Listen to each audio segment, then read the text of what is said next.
Personally ഞാൻ ഭയങ്കര ഡിസിപ്ലിനായി. ഞാൻ ആദ്യം ഭയങ്കര അലമ്പായിരുന്നു. ഫസ്റ്റ് ചെറുപ്പം മുതലേ ഇതേമാതിരി സിനിമകളൊക്കെ കാണുമ്പോൾ യൂണിഫോം പോസ്റ്റ് സുരേഷ് ഗോപിന്റെ പടങ്ങളൊക്കെ കാണുമ്പോൾ തന്നെ സുരേഷ് ഗോപി തകർത്താടിയ പല സിനിമകളുണ്ട്. ആ ഒരു മടി കാണിക്കരുത്. 6ാം ക്ലാസ്സിൽ ബുക്ക് വായിക്കുക, 7ാം ക്ലാസ്സിൽ ബുക്ക് വായിക്കുക എന്നുള്ള ഒരു മടി നമ്മൾ കാണിക്കരുത്. നമ്മൾ ആ ഒരു ഹിസ്റ്ററി ആണെങ്കിൽ ആ ഹിസ്റ്ററി നമ്മൾ ആ 6ാം ക്ലാസ് മുതൽ തന്നെ വായിക്കണം. സാർ അത് ശരി തന്നെ. നമുക്ക് യൂണിഫോം ഇട്ട് കഴിഞ്ഞാൽ ഭയങ്കര റെസ്പെക്ട് ആണ് നമുക്ക് ഉണ്ടാവുക. നമുക്ക് ഈ സൊസൈറ്റിയിൽ നമ്മൾ ജീവിക്കുമ്പോൾ നമുക്ക് ഒരു ഗവൺമെന്റ് ഉദ്യോഗസ്ഥൻ, ഒരു പോലീസുകാരെന്നൊക്കെ പറഞ്ഞു കഴിഞ്ഞാൽ ഭയങ്കര റെസ്പെക്ട് ആണ് നമുക്ക് ഉണ്ടാവുക. ഹായ് ഫ്രണ്ട്സ്, സൈലത്തിൽ നമുക്ക് ഇന്നൊരു അതിഥി ഉണ്ട്.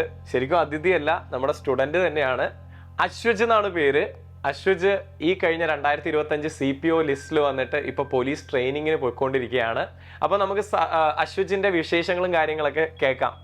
Welcome to Xylem PSC Ashwaj, officer Ashwaj. Okay, അപ്പോൾ നമുക്ക് ഓരോ കാര്യങ്ങളായിട്ട് ചോദിക്കാം അല്ലേ. അപ്പോൾ അശ്വജ്, എങ്ങനെയാ നമ്മുടെ PSCയിലേക്ക് വന്നത്, PSC പ്രിപ്പറേഷനിലേക്ക് വന്നത്? സാർ, ഞാൻ PSCനെ കുറിച്ച് കൂടുതലായിട്ട് അറിഞ്ഞത് ഡിഗ്രിക്ക് ശേഷമാണ്. ഇതിന് മുന്നേ ഞാനൊരു ബിലോ ആവറേജ് സ്റ്റുഡൻറ് തന്നെയായിരുന്നു. ഞാൻ എന്താ വെച്ചാൽ എല്ലാം നമ്മൾ ആഘോഷിച്ച് പഠിക്കുക എന്നുള്ള രീതിയിലാണ് ഞാൻ ഇതുവരെ ഡിഗ്രി. ഞാൻ പോസ്റ്റ് ഗ്രാജുവേറ്റ് ആണ്. അല്ല, ഇവിടുന്ന് അപ്പൊ സ്വദേശവും കാര്യങ്ങളും? സാർ, ഞാൻ കോഴിക്കോട് ജില്ലയിലെ തിരുവണ്ണൂർ എന്നാണ് എൻ്റെ സ്വദേശം. അപ്പം ഞാൻ ഇതേമാതിരി ഞാൻ സാർ നേരത്തെ പറഞ്ഞ മാതിരി തന്നെ കുറച്ച് അലമ്പി പഠിച്ച് കുറച്ച് ആ രീതിയിൽ ആഘോഷിച്ച് പഠിച്ചതിന് ശേഷമാണ് ഞാൻ PSCയിലേക്ക് കടന്നത്. കംഫർട്ട് സോണിലായിരുന്നു. കംഫർട്ട് സോണിൽ നിന്ന് പുറത്തേക്ക് വിട്ട് നമുക്ക് കൂടുതലായിട്ട് എന്തെങ്കിലും വേണം എന്നുള്ള രീതിയിൽ ആ ഒരു ചിന്തയിലൂടെയാണ് എനിക്ക് PSCയിലേക്ക് എത്താൻ വേണ്ടി കഴിഞ്ഞത്. ഞാൻ അത് പറഞ്ഞ ബിലോ ആവറേജ് സ്റ്റുഡന്റ് ആയിരുന്നു. അപ്പോൾ ഞാൻ പോസ്റ്റ് ഗ്രാജുവേറ്റ് ആണ്. അപ്പോൾ അതൊന്നും നമുക്ക് കൂടുതലായിട്ട് മാർക്കൊന്നുമില്ല. ഇപ്പോൾ ജസ്റ്റ് പാസ് എന്നുള്ള രീതിയിൽ പഠിച്ചു വന്ന ആളെ ഞാൻ. അതെനിക്കിപ്പോൾ പറയാൻ എനിക്കൊരു മടിയില്ല. ആക്ച്വലി അങ്ങനെയാണ് പഠിച്ചത്. നമ്മൾ ആഘോഷിച്ച് പഠിക്കാന്നറിയില്ല സാർ, അത് ഞാൻ ആഘോഷിച്ച് തന്നെ പഠിക്കുകയാണ്. അതിപ്പോൾ ഡിഗ്രി ആണെങ്കിലും PG ആണെങ്കിലും അങ്ങനെ തന്നെയാണ് പഠിച്ചത്. അപ്പോൾ അതിന് ശേഷം നമ്മൾ കൂടുതലായിട്ട് നമുക്കൊരു സേഫ് ആയിട്ടുള്ളൊരു മേഖല വേണം എന്നുള്ള രീതിയിലാണ് PSCയിലേക്ക് വന്നു തുടങ്ങിയത്. അപ്പോൾ ഈ കൊറോണയുടെ സമയത്ത് ലോക്കായ സമയം ഉണ്ടല്ലോ, ഞാൻ ഇതിനു മുന്നേ ഞാൻ മ്യൂസീഷ്യനാണ്. ഞാൻ ഡ്രംസ് വായിക്കും. ഡ്രംസ് പ്ലേ ഉണ്ടായിരുന്നു. അപ്പോൾ ഇതേമാതിരി ഓരോ ഷോ വരുമ്പോൾ അതിന് പ്രോഗ്രാമിന് പോവുക, ആ ഒരു ലൈനിലായിരുന്നു ഞാൻ ആ ഒരു കൊറോണന് മുന്നേ വരെ. അപ്പം അതിൽ കുറച്ച് ഇൻകം ഉണ്ടാവും, ആ ഇൻകം അതേമാതിരി ചിലവാക്കുക. അപ്പോൾ അതിനൊരു ഒരു സ്റ്റേബിൾ അല്ല വരുമാനം. അപ്പം കൊറോണ വന്ന ശേഷം എല്ലാവരും ലോക്കായ സമയത്ത് ആ ഒരു ഇതവിടെ തിരിച്ചറിവ് വന്നില്ല. ഏകദേശം നമ്മൾ ഒരു സേഫ് ആയിട്ടുള്ള സോണിലേക്ക് പോയില്ലെങ്കിൽ അപ്പൊ ജീവിതം പല വഴിയിലേക്ക് മാറിപ്പോകുന്നുള്ള ആ ഒരു ചിന്തയ്ക്ക് വന്ന് മനസ്സിലായി. അപ്പൊ ഞാൻ എന്ത് ചെയ്തു, ഞാൻ എൻ്റെ കംഫർട്ട് സോണൊക്കെ ഞാൻ വിട്ട് ആ കംഫർട്ട് സോണൊക്കെ ഒഴിവാക്കി ഞാൻ തിരുവനന്തപുരത്തേക്ക് മാറി. ഒരു യാത്രയായി. പ്രിപ്പറേഷൻ കുറച്ച് സ്ട്രോങ് ആക്കാന്നുള്ള രീതിയിൽ അതുവരെ PSC അപ്ലൈ ചെയ്യും, ജസ്റ്റ് പോയി എഴുതും, തിരിച്ചു വരും. PSC എഴുതും, തിരിച്ചു വരും. ആ ഒരു ലൈനിലായിരുന്നു. പിന്നെ തിരുവനന്തപുരത്തേക്ക് പോയി സീരിയസ് ആയിട്ട് പഠിക്കാന്നുള്ളത് തന്നെ അപ്പോൾ ഉറപ്പിച്ച്. കൊറോണ കഴിക്കിയ ശേഷം തന്നെ ഉറപ്പിച്ച് സീരിയസ് ആയിട്ട് പഠിക്കാന്നുള്ളത് തന്നെ. അപ്പോൾ ഞാൻ നേരെ തിരുവനന്തപുരം പോയിട്ട് അവിടെ ഒരു റൂമൊക്കെ എടുത്ത്, അപ്പോൾ അതേമാതിരി കേരളത്തിലെ പല മേഖലകൾ ഉള്ള ആളുകളൊക്കെ അവിടെ ഉണ്ടായിരുന്നു. അപ്പോൾ കുറച്ച് ഫ്രണ്ട്സായി അങ്ങനെ എല്ലാവരും കൂടി ഒരുമിച്ച് കൂടിയൊരു റൂമൊക്കെ എടുത്ത് അവിടുന്ന് പ്രിപ്പറേഷൻ ഒരുമിച്ച് പ്രിപ്പറേഷൻ ആരംഭിച്ചു. അപ്പോൾ അവർ അങ്ങോട്ടും ഇങ്ങോട്ടും നമ്മളെല്ലാവരും അങ്ങോട്ട് കാര്യങ്ങളൊക്കെ ഷെയർ ചെയ്ത് പഠിച്ച് അങ്ങനെയാണ് നമ്മൾ എക്സാം അറ്റൻഡ് ചെയ്തുകൊണ്ടിരിക്കുന്നത്. അപ്പം അങ്ങനെ പഠിച്ച് വന്നതിന് ശേഷമാണ് നമുക്ക് PSC ഇങ്ങനെ ഈ രീതിയിൽ പോയാൽ PSC നമുക്ക് ക്രാക്ക് ചെയ്യാന്നുള്ള ഒരു ബോധ്യം വന്നു. അപ്പോൾ നമുക്ക് അത്രയും ഹെൽപ്പ് നമ്മുടെ ഫ്രണ്ട് സർക്കിൾ നമ്മൾ അത്രയും ഹെൽപ്ഫുൾ ആക്കിയിട്ടുണ്ടായിരുന്നു ആ സമയത്ത്. ഇപ്പോൾ കമ്പൈൻ സ്റ്റഡി കാര്യങ്ങൾ, ഇപ്പോൾ നമ്മളെ പോയിന്റ്സ് അവർ ഷെയർ ചെയ്ത് പഠിക്കുക, അതൊക്കെ അത്യാവശ്യം നല്ല ഹെൽപ്ഫുൾ ആയിരുന്നു ആ സമയത്ത്. ഒരാൾക്ക് ഒരു സബ്ജക്ട് അറിയില്ല, മറ്റൊരാൾ ആ സബ്ജക്ട്, എനിക്ക് തീരെ മാത്സ് അറിയാത്ത ഒരാളായിരുന്നു. അപ്പം അവിടെ എഞ്ചിനീയറിംഗ് പഠിച്ച ആളുകൾ ഉണ്ടായിരുന്നു. അപ്പം ഞാൻ ആർട്സ് മേഖലയിൽ നിന്ന് വന്ന ആളാണ്.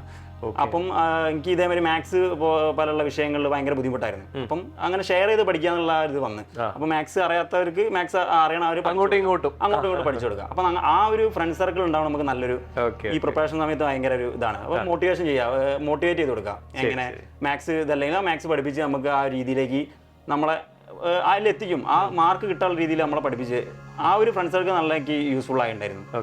അപ്പം ഇങ്ങനെയാണ് എൻ്റെ PSCയിലേക്കുള്ളൊരു കടന്നുവരവ്. ആ ഒരു സമയത്താണ് കടന്നു വന്നത് ഞാൻ. അശ്വജിന്റെ ഏറ്റവും വീക്കായിട്ടുള്ള സബ്ജക്ട്സുകൾ ഏതൊക്കെയായിരുന്നു സാർ? എനിക്ക് ഏറ്റവും വീക്കായിട്ട് തോന്നിയത്, എനിക്ക് ഇംഗ്ലീഷ് ഭയങ്കര വീക്കായിരുന്നു ആ സമയത്ത്. ഇംഗ്ലീഷും മാത്സും ആണ് എൻ്റെ വീക്കായിട്ടുള്ള സബ്ജക്ട്. ഇതെങ്ങനെ ഓവർകം ചെയ്തത്? ഇത് ഓവർകം ചെയ്ത് വെച്ചാൽ ഞാൻ ഇതേമാതിരിയുള്ള വീഡിയോസും കാര്യങ്ങളൊക്കെ, ഈ ഇംഗ്ലീഷിന്റെ ഈ പല ട്രിക്കുകളുണ്ട്. ഇംഗ്ലീഷ് പഠിക്കുകയാണെങ്കിലും ഇംഗ്ലീഷിന്റെ ഈ ബേസിക് കാര്യങ്ങളൊക്കെ ആദ്യം നമ്മൾ അറിയണം. ബേസിക് കാര്യങ്ങൾ അറിഞ്ഞു കഴിഞ്ഞാൽ, ഗ്രാമറും കാര്യങ്ങളും അറിഞ്ഞു കഴിഞ്ഞാൽ നമുക്ക് എളുപ്പത്തിൽ ക്രാക്ക് ചെയ്യാം ഇംഗ്ലീഷ്. അതുപോലെ തന്നെ മാത്സ് ഇതേമാതിരി ബേസിക് കാര്യങ്ങൾ മാത്രം അറിഞ്ഞു കഴിഞ്ഞാൽ നമുക്ക് അതിനെ ക്രാക്ക് ചെയ്യാം. എന്താ വെച്ചാൽ ഒരുപാട് സ്റ്റുഡൻസ് ചില സബ്ജക്റ്റുകൾ ടഫാണെന്ന് പറഞ്ഞിട്ട് അത് ടഫാണെന്ന് പറഞ്ഞ് നടക്കും, പക്ഷെ പഠിക്കില്ല. സാർ അതാണ് അപ്പൊ അതാണ് അവരുടെ ഒരു മെയിൻ നെഗറ്റീവ് ആയിട്ട് തോന്നിയത്. അതുകൊണ്ടാണ് ഞാൻ അശ്വജിനോട് ആ ഒരു ക്വസ്റ്റ്യൻ ചോദിച്ചത്. സാർ അത് ടഫ് ഞാൻ ഇപ്പോഴും എഴുതുമ്പോൾ എനിക്ക് ടഫായിട്ട് തന്നെ തോന്നല്, മാത്സും ഇംഗ്ലീഷ് ഒക്കെ ടഫായി. പക്ഷെ നമ്മൾ എന്താ വെച്ചാൽ നമ്മൾ അതിൽ വർക്ക് ചെയ്യണം, നമ്മൾ കൂടുതൽ സമയം അതിൽ വർക്ക് ചെയ്യണം. വർക്ക് ചെയ്താൽ ഏത് ബുദ്ധിമുട്ടുള്ള സബ്ജക്റ്റ് നമുക്ക് അതിൽ വഴങ്ങി കിട്ടും. എന്താ വെച്ചാൽ നമ്മൾ കൂടുതലായിട്ട് അതിൽ വർക്ക് ചെയ്യണം. ഈ പ്രീവിയസ് ഇയർ ക്വസ്റ്റ്യൻ പേപ്പർ നോക്കുക, അതിലെ ക്വസ്റ്റ്യൻസ് ചെയ്യുക, അതേമാതിരി അതിൻ്റെ ട്രിക്കുകൾ ഉപയോഗിച്ച് ഇപ്പം പല ഓൺലൈൻ ക്ലാസ്സുകളിലും അതിൻ്റെ ട്രിക്കുകളാണ് കൂടുതൽ പഠിപ്പിക്കുക. അപ്പം നമ്മൾ കൂടുതൽ തല പോയിക്കാതെ എക്സാം ഓറിയൻറ്റഡ് ആയിട്ട് നമുക്ക് ആ ഒരു കോമ്പറ്റീറ്റീവ് എക്സാം എങ്ങനെ ക്രാക്ക് ചെയ്യാന്നുള്ള രീതിയിൽ പഠിക്കുക. അല്ലാതെ നമ്മൾ വൈഡ് ആയിട്ടുള്ള സിലബസിന്റെ ഒരു എക്സ്പേർട്ട് എന്നുള്ള രീതിയിലല്ല പഠിക്കേണ്ടത്. ആദ്യമായിട്ട് PSC പ്രിപ്പയർ ചെയ്യുന്ന ഒരു സ്റ്റുഡൻ്റ് ആണെന്ന് വിചാരിക്കുക. ആ സ്റ്റുഡൻറ്റ് പ്രിപ്പറേഷൻ എങ്ങനെ ആരംഭിക്കണം? അശ്വജ് ഇത്രയും ഒരു എക്സ്പീരിയൻസ് എന്താ മനസ്സിലായത്? എങ്ങനെ ആരംഭിക്കണമായിരുന്നു എന്നൊക്കെ ഒരു നമുക്ക് പിന്നീട് തോന്നൂലേ? സാർ ഞാൻ ആരംഭിച്ച സമയത്ത് എന്താ വെച്ചാൽ ഞാൻ എല്ലാ ഗൈഡും വാങ്ങിയിട്ട് എല്ലാ ഗൈഡും അരിച്ച് പറക്കി പഠിക്കുക എന്നുള്ള രീതിയിലാണ് എൻ്റെത്.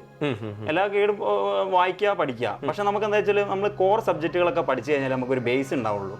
Core subject means history, polity, economics, ഇതേമാതിരി ജോഗ്രഫി, GK നമ്മൾ സ്ട്രോങ് ആയിരിക്കണം. നമ്മളിപ്പം PSC ആയിട്ട് നമ്മൾ ഒരു കോമ്പറ്റീഷൻ ഇറങ്ങുമ്പോൾ നമ്മൾ ഈ കോർ സബ്ജക്ട് എന്തായാലും പഠിച്ചിരിക്കണം.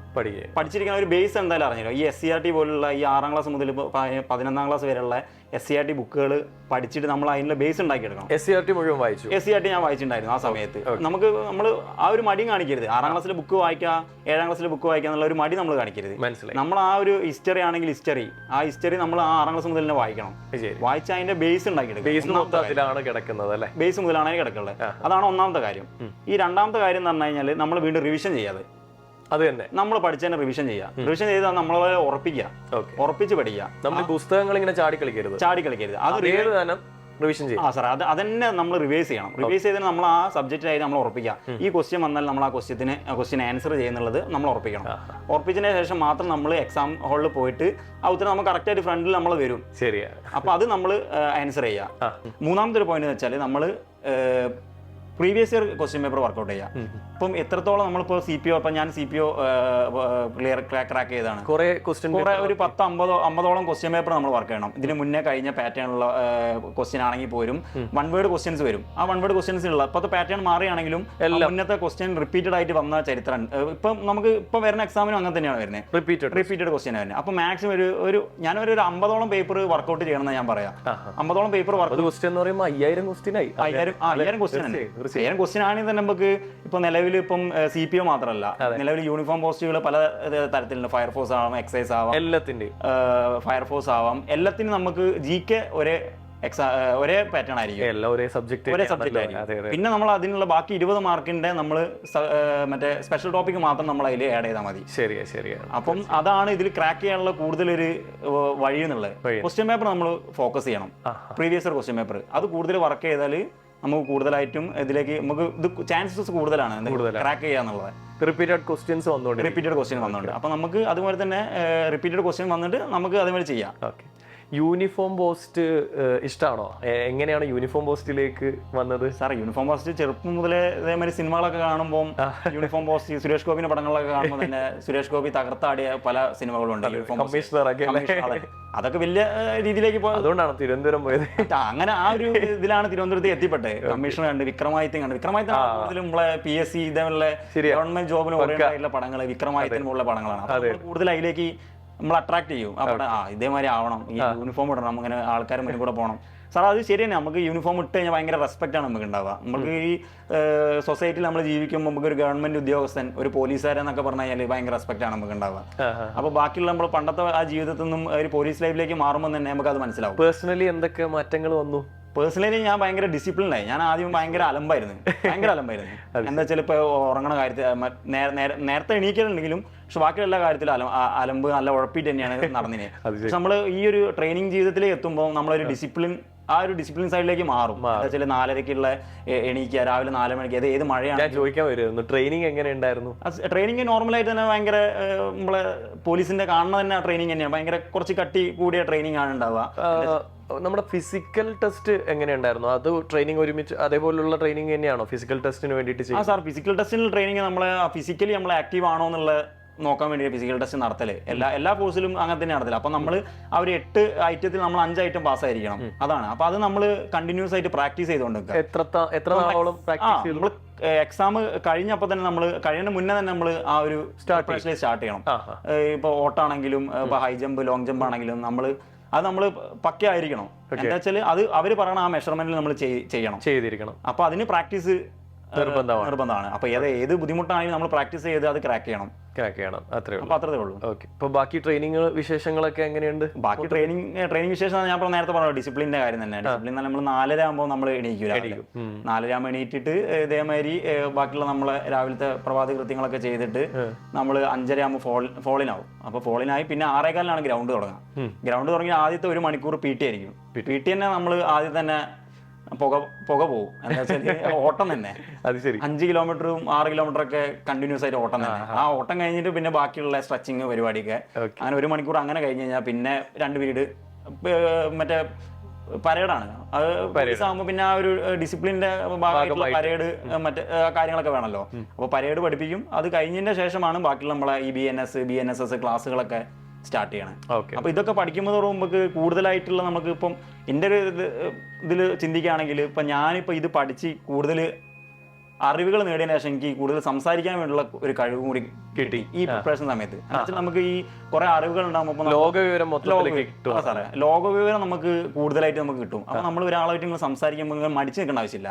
ഇപ്പൊ ഒരു പേഴ്സണാലിറ്റി ഡെവലപ്മെന്റ് കൂടി അതന്നെ പേഴ്സണാലിറ്റി ഡെവലപ്മെന്റ് നമുക്ക് അതിൽ വളർത്തിയെടുക്കാം. ആ കാര്യത്തിൽ എന്താ വെച്ചാൽ കൂടുതലായിട്ട് നമുക്ക് സംസാരിക്കാം. അപ്പൊ വാദോരെ നമുക്ക് ഇതേമാതിരി സംസാരിക്കാം ഓരോ കാര്യത്തിനെ കുറിച്ചിട്ട്. ഇപ്പൊ ഒരു ഇന്റർനാഷണൽ കാര്യങ്ങളാണെങ്കിലും അതേമാതിരി അത് നമ്മൾ കറണ്ട് അഫയേഴ്സ് കൂടെ തന്നെ നമ്മൾ പഠിക്കുന്ന കാര്യങ്ങളാണ്. അതേമാതിരി തന്നെ ബാക്കിയുള്ള ഈ പൊളിറ്റിക്സ് കാര്യങ്ങളായിട്ട് നമ്മൾ പേപ്പർ വായിക്കുമ്പോഴാണ് ഈ കറണ്ട് അഫയേഴ്സ്. അപ്പം അതിന് ചർച്ച ചെയ്യുമ്പോൾ തന്നെ നമുക്ക് കൂടുതൽ കോൺഫിഡൻസ് കിട്ടും. തീർച്ചയായും ഈ കാര്യങ്ങളൊക്കെ അറിയാലോ. ഇത് പഠിക്കുമ്പോൾ വേസ്റ്റ് അല്ല എന്നാണ് എൻ്റെ ഒരു അഭിപ്രായം. എന്താ വെച്ചാൽ കിട്ടിയാലും കിട്ടിയില്ലെങ്കിലും ഈ ഒരു പ്രിപ്പറേഷൻ കൊണ്ട് നമുക്ക് ഒന്നും നഷ്ടപ്പെടാനൊന്നുമില്ല. സൈലത്തിന്റെ ക്ലാസ്സുകൾ കണ്ടിരുന്നോ? എങ്ങനെയായിരുന്നു? എങ്ങനെ ഹെൽപ്പ് ചെയ്തു പ്രിപ്പറേഷന്? ഞാൻ സൈലത്തിന്റെ ഓൺലൈൻ ക്ലാസ്സുകൾ ഞാൻ കണ്ടിട്ടുണ്ടായിരുന്നു. ഓൺലൈൻ ക്ലാസ്സുകൾ കൂടുതലും കണ്ടിട്ടുണ്ട്. ആ തിരുവനന്തപുരത്തുള്ള സമയത്ത് ഓൺലൈൻ ക്ലാസ്സുകൾ കണ്ടിട്ടുണ്ടായിരുന്നു. അപ്പൊ കൂടുതലും മൻസൂർ സാറെ ക്ലാസ്സും അതേമാതിരി ഇസ്മായിൽ സാറെ ക്ലാസ് ഒക്കെ കൂടുതലും ഭയങ്കര യൂസ്ഫുൾ ആയിട്ടുണ്ട്. അപ്പൊ സാറെ ക്ലാസ് തന്നെ എനിക്ക് ജോഗ്രഫി ക്ലാസ്സുകൾ കണ്ടിട്ട് തന്നെയാണ് അത്യാവശ്യം നമ്മൾ ഇപ്പൊ ഇന്ത്യന്റെ ഇപ്പൊ നമുക്ക് ഇന്ത്യന്റെ ഭൂപടം വെച്ച് കഴിഞ്ഞാൽ നമുക്കിപ്പോ എല്ലാ കാര്യങ്ങളും സാർ ആ രീതിയിലാണ്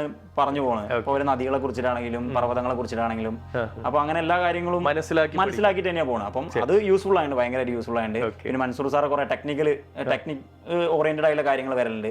അപ്പൊ അത് നോക്കിയിട്ടുണ്ടായിരുന്നു. പിന്നെ ഇസ്മയിൽ സാറ് മാത്സ് ആണ് കൂടുതലായിട്ട് യൂസ്ഫുൾ ആയത്. ഈ മാത്സ് സിമ്പിൾ ആക്കി എനിക്ക് മാത്സ് ഭയങ്കര പാടുള്ള ഒരാളാണ് ഞാൻ പറഞ്ഞിട്ടുണ്ടായിരുന്നു. മാത്സ് ഭയങ്കര ബുദ്ധിമുട്ടുള്ള ബേസിക്സ് അതന്നെ. ബേസിക്സ് നമ്മളിപ്പോ ഒരു 2ാം ക്ലാസ് 3ാം ക്ലാസ്സിൽ കുട്ടികൾ പഠിപ്പിക്കണ മാതിരിയാണ് ഇസ്മയിൽ സാർ ആ സമയത്ത് മാത്സിന്റെ ക്ലാസ് എടുത്തിട്ടുണ്ടായിരുന്നത്. അപ്പൊ മാത്സ് ഞാൻ അത് നോക്കിയിട്ടുണ്ടായിരുന്നു. ഇസ്മയിൽ സാർ ക്ലാസ്സും പിന്നെ ഇതേമാതിരി എല്ലാവരുടെ ക്ലാസ്സും നല്ല യൂസ്ഫുൾ ആയിട്ടുണ്ട്. പിന്നെ ഞാൻ ഇതേമാതിരിയുള്ള ഈ ഒരു CPO എന്നല്ല എല്ലാ ക്ലാസ്സുകളും അങ്ങനെ കാണണ്ടായി. LD പോലുള്ള ക്ലാസ്സുകളും എല്ലാ ക്ലാസ്സും ഞാൻ കാണുന്നത്. അതും നമുക്ക് ഇതിൽ യൂസ്ഫുൾ ആയിട്ടുണ്ട്. ഈ എക്സാം ക്രാക്ക് ചെയ്യാൻ അത് യൂസ് ആയിട്ടുണ്ട്. ബേസിക്കലി നമ്മുടെ PSCക്ക് പുതുതായിട്ട് ജോയിൻ ചെയ്യുന്ന ഒരുപാട് പേരുണ്ട്. എങ്ങനെ പ്രിപ്പയർ ചെയ്ത് കിട്ടുമോ കോൺഫിഡൻസ് ഇല്ലാത്ത കുറേ പേരൊക്കെ ഉണ്ട്. അപ്പോൾ ഞങ്ങൾ ടീച്ചേഴ്സ് പറയുന്നതിനേക്കാളും ഏറ്റവും ബെസ്റ്റ് എന്ന് പറയുന്നത് ഈ ഒരു മേഖലയിൽ വന്ന് സക്സസ്ഫുൾ ആയ ഒരാൾ പറയുന്നത് എന്നുള്ളതാണ്. അതായത് എനിക്ക് ഏറ്റവും ക്ലിക്കായിട്ടുള്ള കാര്യം എന്ന് പറയുന്നത് അശ്വജ് വളരെ ആവറേജ് സ്റ്റുഡൻ്റ് ആയിരുന്നു എന്ന് പറഞ്ഞു. അശ്വജ് അത്യാവശ്യം അലമ്പൊക്കെ കാണിച്ച് നടന്ന ഒരാളാണെന്ന് പറഞ്ഞു. ആ ഒരു രീതിയിൽ നിന്ന് ഈ ഒരു ഓഫീസർ എന്നുള്ള രീതിയിലേക്ക് എത്തിയത് എന്ത് മെസ്സേജാണ് കുട്ടികൾക്ക് കൊടുക്കാനുള്ളത് നമ്മുടെ സൈലം സ്റ്റുഡൻസിന്? നമ്മൾ സാർ ഫസ്റ്റ് നമ്മൾ ചിന്തിക്കേണ്ട ഒരു കാര്യം, നമ്മൾ ഒരിക്കലും വീണ് പോകരുതെന്ന്. നമ്മൾ വീണ് പോയാലും നമ്മൾ എണീറ്റ് വരിക എന്നുള്ള ആ സംഭവമാണ് നമ്മൾ ആദ്യം നോക്കേണ്ടത്. അവിടെ വീണ് കിടക്കരുത്. ഇപ്പം എത്ര എക്സാം ഒരു 5ഓ 10ഓ എക്സാം എഴുതിയാൽ അതിൽ തോറ്റ് നിൽക്കരുത്. നമ്മൾ വീണ്ടും നമുക്ക് ഓപ്പർച്യൂണിറ്റീസ് ഉണ്ട്. ആ ഓപ്പർച്യൂണിറ്റീസ് നോക്കി നമ്മൾ അതിന് കറക്റ്റായിട്ട് ഫോക്കസ് ചെയ്ത് പഠിച്ച് വീണ്ടും എക്സാം എഴുതിയാലേ ഈ എക്സാം ക്രാക്ക് ചെയ്യാൻ പറ്റുള്ളൂ. അല്ലാതെ ഒരു എക്സാം എഴുതി 2ാമത്തെ എക്സാം കിട്ടിയില്ല, 3ാം എക്സാം കിട്ടിയില്ല, 4 അങ്ങനെ നോക്കിയിട്ട് ഒരു കാര്യമില്ല. നമുക്ക് വീണ്ടും ഓപ്പർച്യൂണിറ്റീസ് ഉണ്ട്.